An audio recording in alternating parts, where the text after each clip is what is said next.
The FA Cup is all about surprises, and nobody forgets the non-league teams that provide them. And it's in! Grazioli! Stevenage Borough came so close to embarrassing Newcastle United 3 years ago. Likewise, Dagenham and Redbridge at Charlton Athletics' expense 3 weeks ago. Junior McDougall's goal looked like being enough for the conference team at the Valley before John Solako popped up with a deflected equaliser in the closing stages. That set up today's third-round replay at Victoria Road. The home team determined to make the most of their opportunity. For Alan Kirbishley and Charlton, a very awkward assignment in unknown territory. Coming up, extended highlights of a game that's had the East End of London buzzing in expectation for some time, and there had to be a winner, if necessary, after extra time and penalties.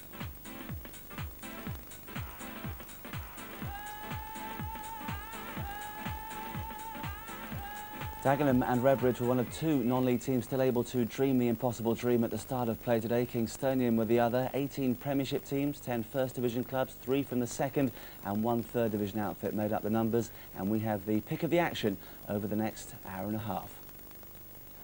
We're at Ellen Road for the big all-Premiership battle between Leeds United and Liverpool, who, having but one cup final appearance this week, were keen to taste more success. Sunderland and Ipswich have both enjoyed excellent seasons up to now, and they went head-to-head at the Stadium of Light. And we'll catch up on last year's beaten finalists Aston Villa. They were at home to Leicester City, who've reached the FA Cup final 4 times, but never won it. And that is just a taster of what to come. Here to make sense of it all is Newcastle defender Warren Barton, who in his younger days played for Leytonstone Ilford before the team changed its name to Dagenham and Redbridge. And we start at Victoria Road in the second instalment of DNR against Charlton. The non-league side came so close to beating the Addicts at the Valley.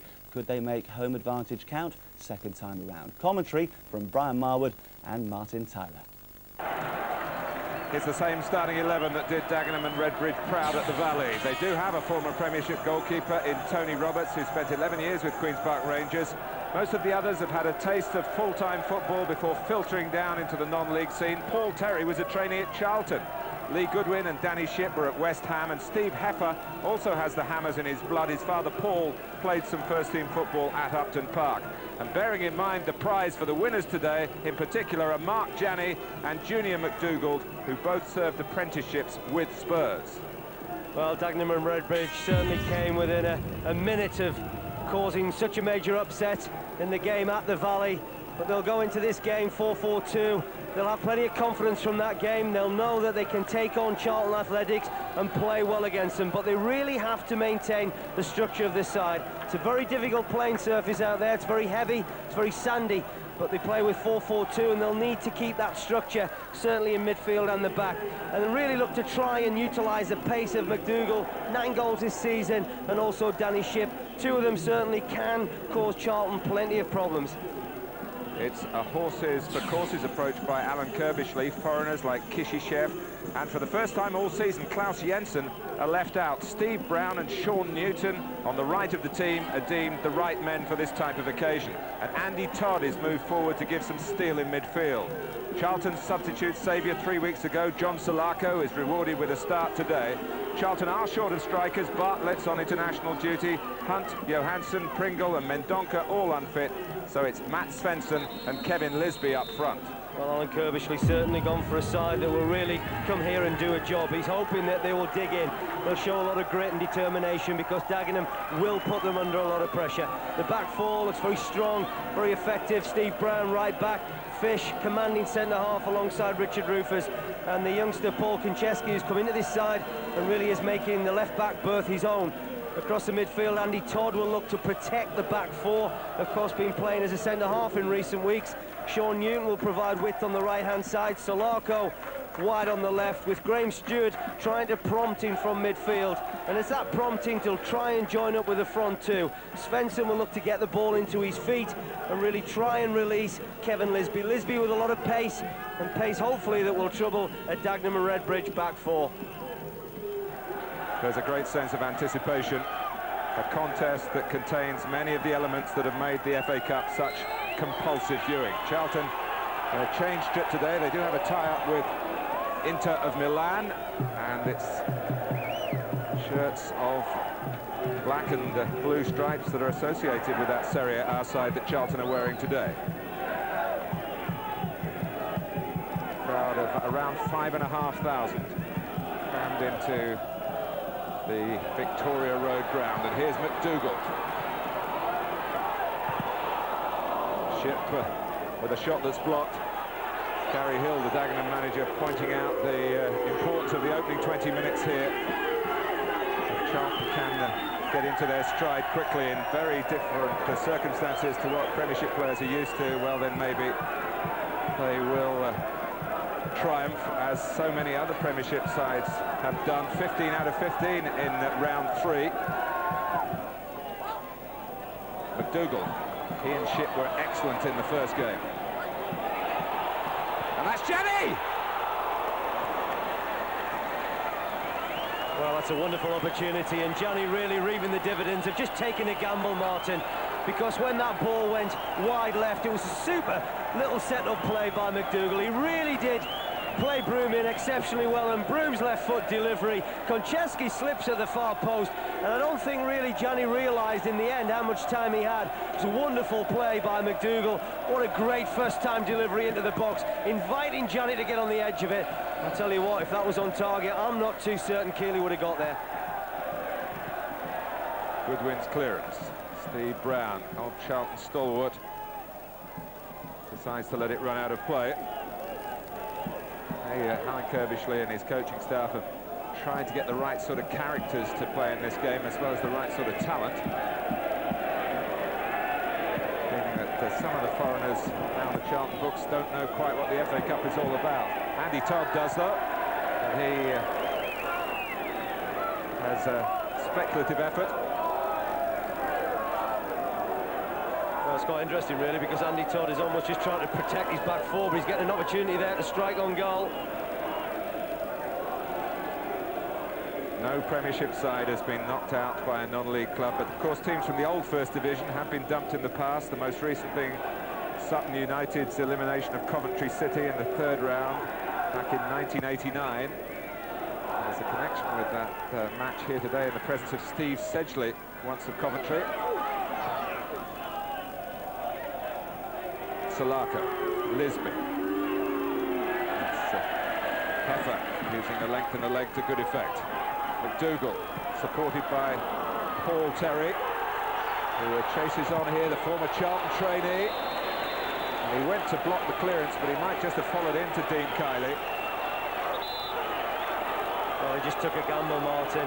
But really, Charlton almost creating their own problems, and it was in the shape of Mark Fish. He really didn't deal with a back pass effectively, and that is a high tackle, followed through, and Dean Kiley just going to clear the ball.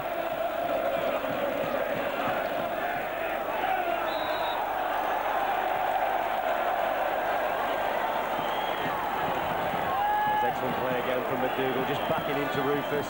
It's always difficult for a defender, because once you raise your arms and you get close to an attacker, referees are always looking to favour the striker, and that's what he's done.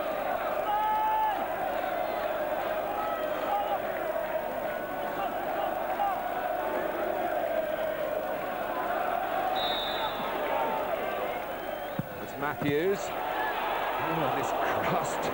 Not quite, I think, what they had in mind, but because of Charlton's positioning, Dagenham were really able to get bodies into the goal area. Tell you what, just look at the room that McDougall has there. Really, Charlton had elected to try and defend almost to their goal line, and as that ball was scuffed, just look at McDougall there, better contact.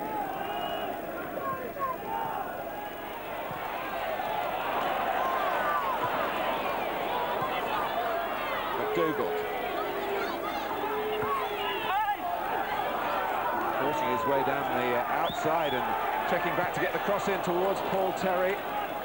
Charlton won't be too happy with that. It looked as though McDougall was heavily outnumbered. Back by Heffer. Here's Ship. Is it going to drop for Danny Ship? It is! And Kiley probably grateful that the shot didn't carry more sting, but once again, Dagenham and Redbridge from the conference on the front foot against the Premiership side. Well, it's a brilliant piece of sustained play. Initially from the corner, then they get another opportunity. That's a very good save.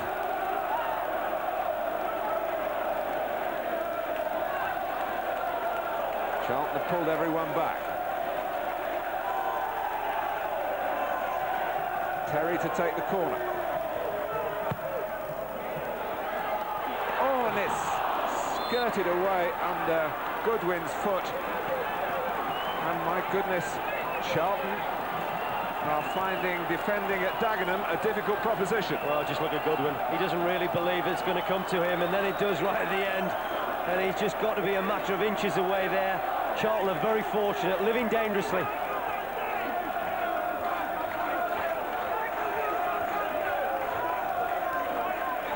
The pressure on the Premiership side. And they're relieved by Alan Wiley's whistle. Well, in their anxiety to really keep that pressure on, causing their own problems, but wonderful delivery from either the right and the left-hand side. And it's Janny here. Flipped forward by Cole, McDougall, and Mark Fish all over it. Well, that's another example, Martin, as that ball came in. It's a quality ball. You know, you talked earlier about how well Dagenham Redbridge want to play, but once again, superb set-up play, and Mark Fish can have no complaints. He's just gone into the back of Junior Dougal. Oh, a whisker away, and it just flicked off the wall as well. From Lee Matthews. Well, it's a good strike, but I think it's the connection with Andy Todd on the edge of the wall. There you can see, and that was very close to diverting that past Dean Kiley.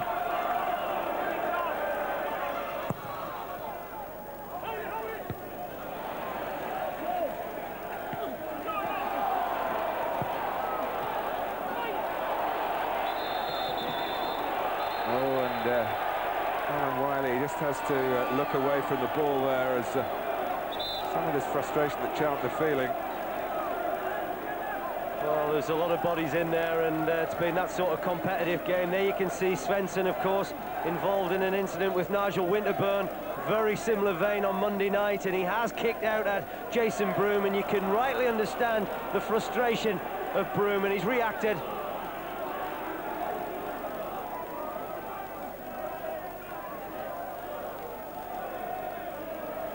Now, it'll be interesting to see whether they're judged equally here. Svensson will say that he's been provoked. He's got a yellow card. One can only assume that Broom's going to get the same punishment. Svensson was retaliating, but doing it in a manner which I think if the referee had a clear view of it, he might well have been off. Well, I think I feel a bit sorry for Jason Broom because he actually ended up on the floor, and I think that it wasn't his doing really that he got caught up in it. What a spiky character, the Swede, Matt Svensson, with a rather checkered disciplinary past.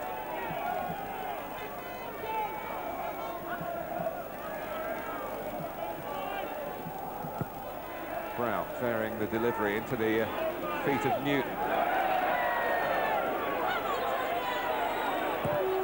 Brown's done well to get it across. Rufus setting it up for Todd. Well, it's come all the way across, and Solarco is able to keep it in. Charlton still well represented in the centre. Todd. Well, it was a fantastic setup from Andy Todd on the edge of the box, you know, because he really could have struck at goal, but he decided to play a super little ball in. Just look at that. Great composure. He wasn't offside, Lisby. He really did scuff his shot. But that was about the best opportunity that Charlton have had in this first half, because it's a first half that really has been dominated by the home team.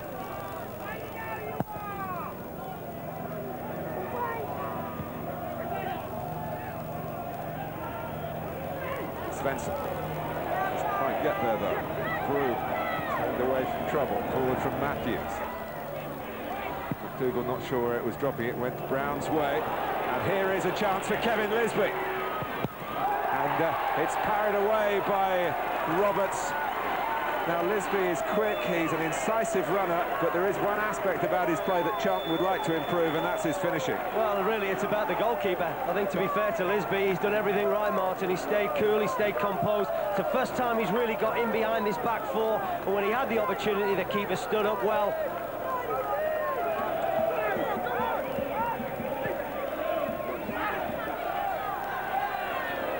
ball.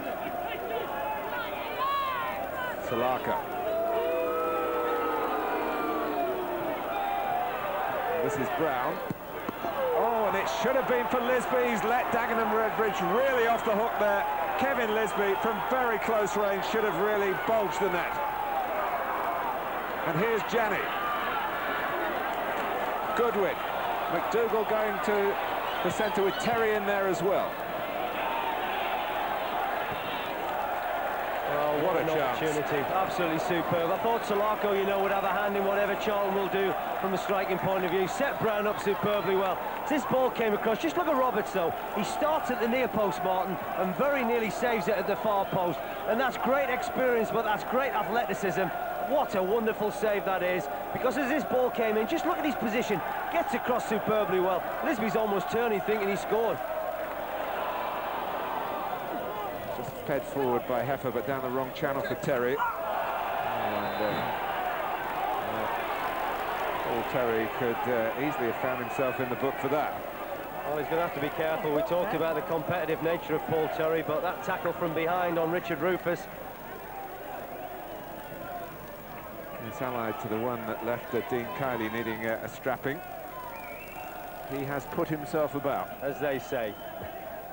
I was going to say he's covered every blade of grass, but I guess it's every ounce of sand. Every grain of sand, yeah.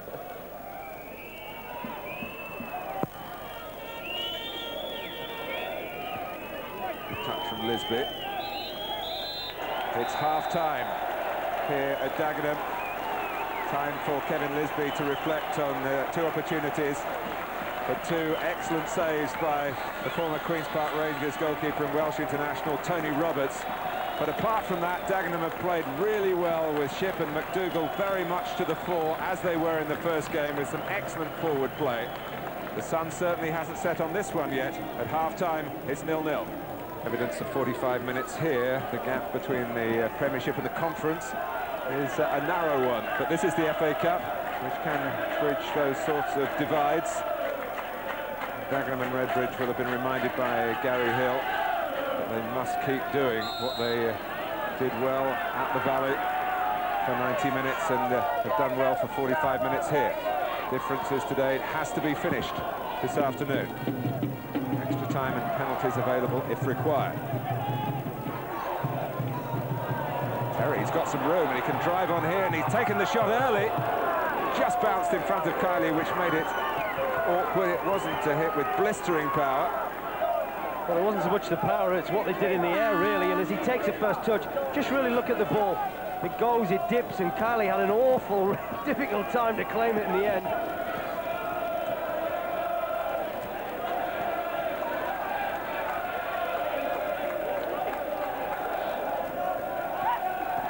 Svensson. Here's Salako.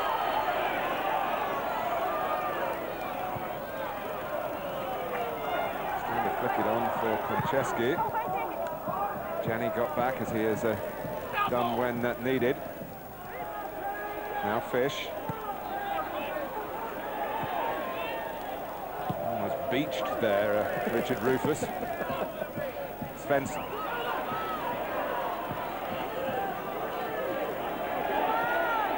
Shipp chasing. Gonna get to Brown as well. Newton's kept it in.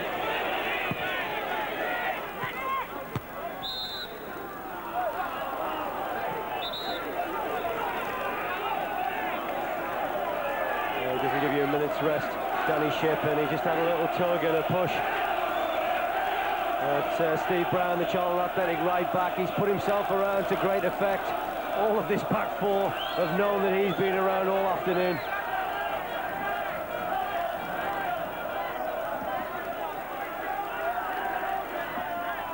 Brown just reminded not to get involved himself by referee Wiley.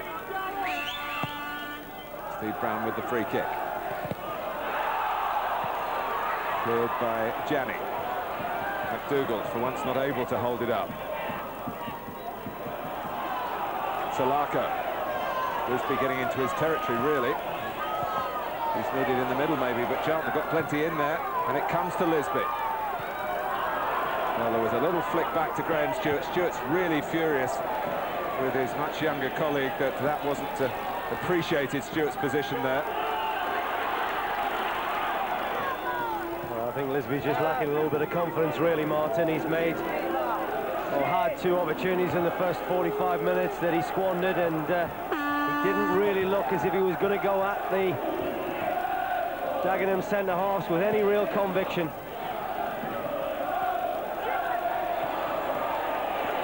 Ship.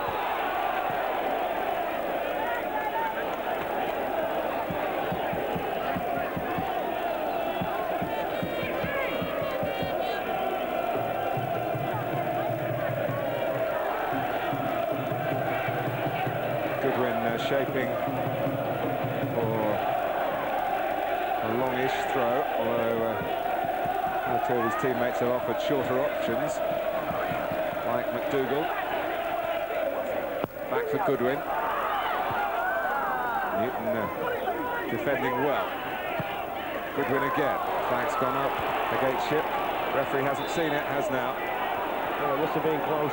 It must have been close because Ship had looked to have made a very good run, but there was a claim for a penalty at the other end of the field, and as Charlton are trying to go forward, there's a real claim there. I don't think that there certainly was contact with hand, but it would have been a harsh penalty for the referee to give. It was more ball to hand rather than hand to ball, Martin. Ashley Vickers, who was the defender involved. Oh, Svensson. Goalkeeper's got to come. He didn't get to the ball, but he did enough to put Svensson off. Well, it was a half a chance, wasn't it, for the Swede, and he almost fashioned it all by himself. Very clever little black flick, but the goalkeeper again being very alert to the situation. When he's needed Tony Roberts, he's been absolutely spot on. Terry, good football again from the Conference Club. Broom to try and sweep it in there, yelling for handball against Konchesky. He might have had a very good claim indeed, you know, but the referee's assistant was looking right at it. But as this cross came in, there's the hand that goes up, and that certainly looked a handball to me.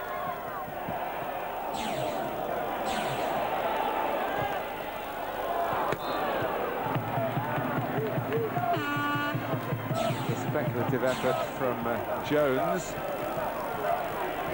and it's led to a Dagenham corner. Salako seems to be okay. John Salako's late goal that spared Charlton's blushes at the Valley 3 weeks ago now. Into the latter stages of 90 minutes here. Dagenham and Redbridge forced their way in front. In the crush, Matthews, but it was Lisby who did well with the header. Once again though, Martin, the quality of the set piece has been outstanding from Dagenham, and it's mainly been in the shape of Jason Broom, but that time it was a substitute, Matt Jones, again firing a ball in that near post.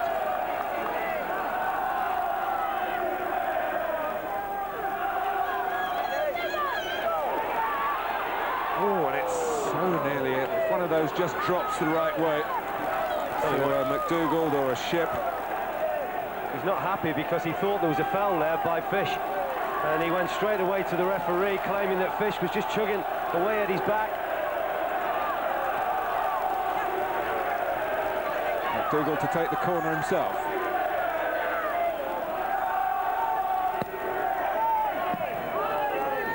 Moved by Stewart. Back by Broom to McDougall, who got back well to stay onside. Broom again, Jones for Vickers. Touched by McDougall. Ship! Oh, so close for Danny Ship. But once again, Martin, the build-up is absolutely superb. They kept the ball for 3 or 4 passes, and once Ship got into the box, he turned superbly well. And once he had a little sighter, he knew exactly what he wanted to do. It's an excellent first touch off his thigh. Whew, that is whiskers away, isn't it? But just look at the turn and the strike on goal.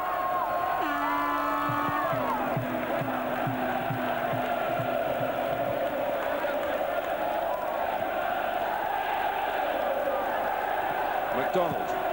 Konchesky. Oh, got that line right at the back again. Brilliant, absolutely brilliant. It really is. They've been together right through the afternoon. We've talked about the surface, it is energy sapping, but this back four is so well organised. They've beaten Hendon in the fourth qualifying round. That was an away win. Hayes, fellow side from the conference in the first round proper, then the win at Lincoln.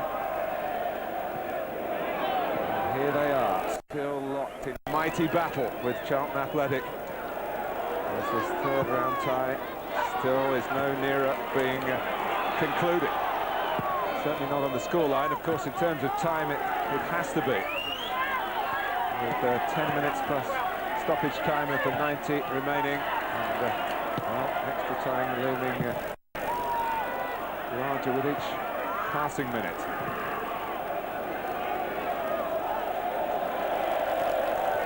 They've certainly shown no signs of any tiredness, have they, Dagenham? And I think that Gary Hill clearly has prepared them extremely well, and he's urging them, just keep going, get at them, because you caused them bags of problems.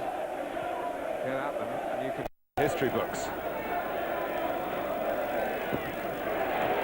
There's pressure on Todd. Stewart just gets it wide to Brown, tucks it on to Newton, who skipped away from Vickers this time, but couldn't quite carry the ball on in his first stride. Matthews. Stewart.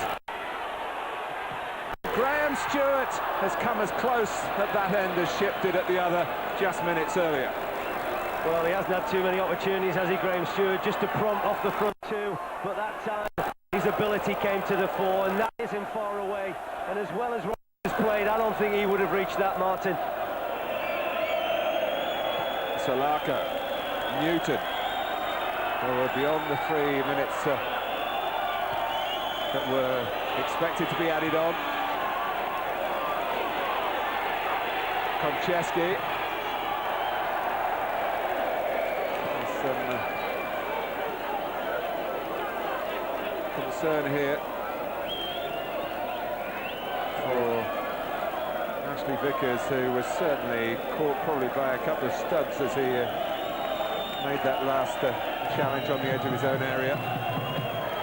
Gary Hill will be getting to train his thoughts now on that extra time, because tactically now he's just got to perhaps work out something a little bit different. Extra time it is. It's another feather in the cap, really, of Dagenham and Redbridge, because it goes into another half an hour here against Alan Kirbishley's Charlton Athletic from the Premiership. Half time. Brown. Jones. Now Fish.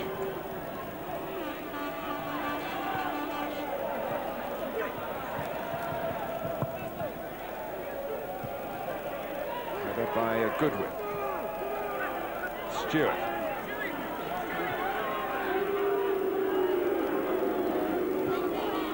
It's a curling one from Salako. Oh, a bit of hesitation, and Sean Newton has scored in the first minute of extra time for Charlton Athletic. One of the players that Alan Kirbishley has brought in especially for this game. It's not started in the first team for some 4 months, and here he is pouncing at a priceless moment. Well, he just takes a gamble, Martin, from the cross from Salako. It really almost just beats everybody. It's just the slightest of touches from Lisby that helps it on its way. But unfortunately, the defenders were a little bit flat, went to sleep at the far post. It isn't a great angle to score from, but he certainly made full advantage of it. Well, now it's an exercise in concentration for Charlton as they're having to defend the corner. Oh, Kiley's lost it. Oh, and it's not going to count. It is deemed a foul on the goalkeeper. Oh, that's heartbreaking for the home supporters, many of whom were up in the air here thinking that this was 1-1. Well, they've been hurt at both ends. I think it's Lee Goodwin's arm that may just have done the damage, enough to persuade the referee that it was a free kick, but those set pieces have troubled the Charlton defence and goalkeeper all afternoon. Lisby. Oh, now wondered whether there was a hand in there. Well, the referee flagged straight away, didn't he? And Lisby very clever, really, with his little flick. And again, that is a clear handball. And that, I think, is a penalty. You've got to give it in occasions like that, because that's stopping the striker from a clear advantage on goal. It's well read by Heffer. And now, this is a chance for Dagenham and Redbridge. Heffer. The shot from Ship comes out to Jenny. Well, he was inches wide with a header at that end of the ground right at the start of the game, and he's very near again, but near's not enough. The pitch has done him a little bit, because as this ball was fired out, it came to him. That's when he wanted a better first touch, just to get out of his feet. He's trying to measure that into the top corner. Stewart. McDonald, another who's come through the ranks at the Valley.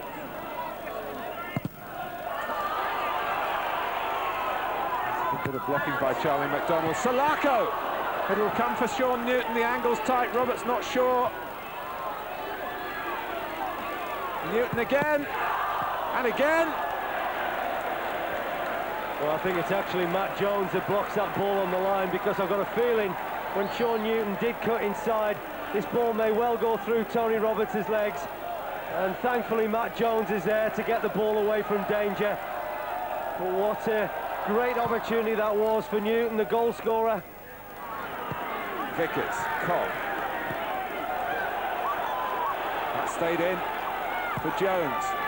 Great cross on the run. Oh, and it was Goodwin who had a swipe at it. Terrific approach play by Dagenham and Redbridge again. Fish. McDougald. Great defending, Martin. Great defending. Out comes Kiley. Fine goalkeeping as well. Stewart. And that's appropriate in the circumstances.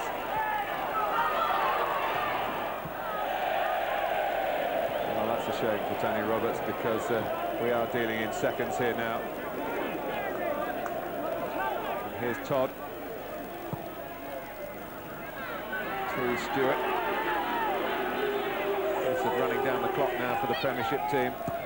Salako. McDonald. Stewart. Now Parker. Charlton have done it. Alan Kirbishley picked a team specifically for this game, and it's worked out. One of those he brought in, Sean Newton, settled it, but there's a handshake of real respect there that will mean a lot to Gary Hill, because his Dagenham and Redbridge team have been absolutely tremendous in 90 minutes at the Valley and 120 minutes here. They've represented the non-league game with great distinction, but they lost sight of Sean Newton in those early seconds of extra time, and that in the end was enough. Well, two cup ties that Charlton will not forget for a very long time, but they go through to a fourth-round tie against Tottenham Hotspur.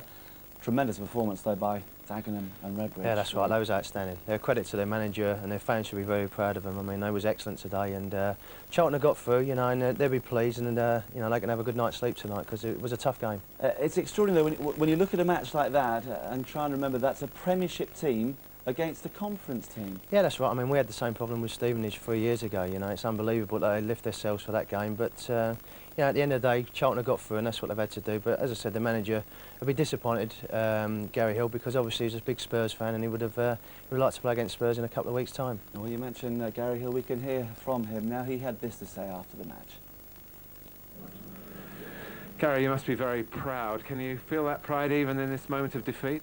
Yes, I always turned around and said when we drew Charlton in the third round that if we could turn around and gain respect, win a lot of friends, show the country what my players can play like, and my staff, and respect of the work they put in, and the supporters for getting behind us, I couldn't ask for no more. And you know, I had that at the Valley, and I think a lot of people turned around and thought, well, they've missed their chance, and you know, Charlton have come here and finished the job comfortably. But you know, I think that again today we've won a lot of friends, and superb game of football, typical cup football as we know, heavy pitch out there, end-to-end stuff. I felt that, You know, there was times in the game when it was swinging one end and back to the other, and always believed that we could get something out of the game and go on and win it. Alan, congratulations, your 500th game in charge of Charlton, and it went on a long time, longer than you wanted, I guess. Yeah, but you know, great credit to Dagenham. We knew it was in for a game. You know, I think it has been said, because we played them last time, perhaps we know a little bit more about them. Well, we did, and we knew it was in for a game. And as soon as we got here this afternoon and saw the pitch as well, you know, it's a great leveller. And I think Dagenham can take all the credit from the match today. A narrow escape for Alan and his Addicts. I suppose on another day it would have been Dagenham and Redbridge celebrating. They certainly had the opportunities early on, didn't they? Yeah, definitely. They had a lot of good chances, you know, and early on they put the pressure on there, you know, with the tackles flying around. I mean, this is a good chance, you know. It's a great ball in, and it's unfortunately not made a bit more of a better connection.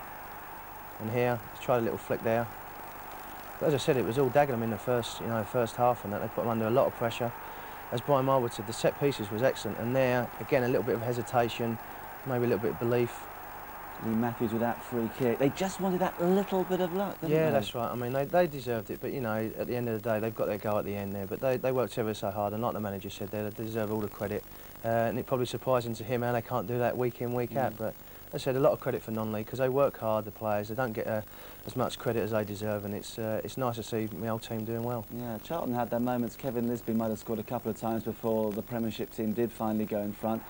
Perhaps earlier in the season he would have taken these opportunities, Warren. Yeah, that's right. You know, it's I think they sounded Todd there having the shot there, and it was a bit unfortunate. But you know, he's took a chance here and he's got on to the end of it. And like I said, maybe, but I think the goalkeeper done ever so well. Maybe at the beginning of the season he would have tucked that away. He's had a few injuries and not been in the team, but it's a great save. Let's give him a bit of credit. This is probably the best chance of the match. You know, he's got half a connection on it, but you've got to say that the goalkeeper was fantastic. That wasn't a bad effort. I suppose, to be fair to him, he's played 11 years at Queen's Park Rangers and played for Wales as well, but that was something. Yeah, it was a great save, you know. As I said, he's adjusted his feet well and got a strong hand to it as well, but, you know, I think the striker would have thought, well, you know, I tuck this away 1-0, but the keeper's done ever so well to get himself out of a difficult situation there. Something of a sucker blow for Dagenham and Redbridge to concede the goal as they did just a minute into the extra time. Yeah, that's right. They'd be disappointed because obviously the manager would have told them to, you know, be switched on and, you know, concentrate. So, you know, ball thrown in there. As I said, slight hesitation there, but to be honest with Sean Newton, it's only his first start in, I think, 4 months. It's a great finish. I'm pleased for him because he works hard for Charlton. He's an up and down merchant, does it ever so well, and it's a good finish because again the goalkeeper's made it difficult. You know, John Salaka there doing what he's good at, you know, putting the ball into a dangerous area, and tucked it away. There'll be a big sigh of relief from Charlton there because it's a difficult place to go to. Disallowed goal shortly afterwards. Again, it could have been a very different story if the officials had well, not been on their side, but perhaps been just a little more generous. Let's have another look at this one. Yeah, I think so. I mean, everybody wants them to get a goal. That would have been great for them to get a goal, but I think we're being honest, it is a foul. But, you know, he's put it away, and, you know, they can have no arguments for that. It was a foul, but everybody would have liked them to score a goal because it's great for them to get a bit of publicity and a bit of credit, as I said, that they deserve. But tell us a little bit about your time at the club. Yeah, well, I got released from Leighton Orient saying that I was too small, and I was lucky enough that they was training at the bottom of our road. At that time it was Leightonstone Ilford, and people like John Steele and Ted Harding, I owe a lot of credit to them and a lot of respect to them because they've given me a chance there. I had 2 fabulous years, and if anything it made me from being a boy from a YTS being into a man, because when you walk into a changing room and you've got a plumber, a policeman, a BT worksman there, they soon put you into shape a little bit. Have you kept in touch with anybody there? Yeah, we keep. I mean, I've seen John Steele a few times, and a couple of other players there. Steve Butler has now gone, obviously, to Leicester with Peter Taylor. So there's a few people that I've been involved with. So it's good. And just going back to the point you were making at the start of the programme, of course, as a Newcastle player, you took on Stevenage Borough 3 years ago, and it was very difficult for you there. What is it when Premiership teams go to these lower grounds? Is there a fear factor, or is it simply that the other side raises their game to such a high standard? I think it's a bit of both. Obviously, a Premier League team has got everything to lose. They've got nothing to gain. They go there, and also you don't want to make a mistake. You don't want to go in the history books. Got knocked out by a non-league team, and to them it's their cup final. You know, they raise their game. You can see their level of fitness there. I mean, if they probably ask them to do that next Saturday, they'd probably all be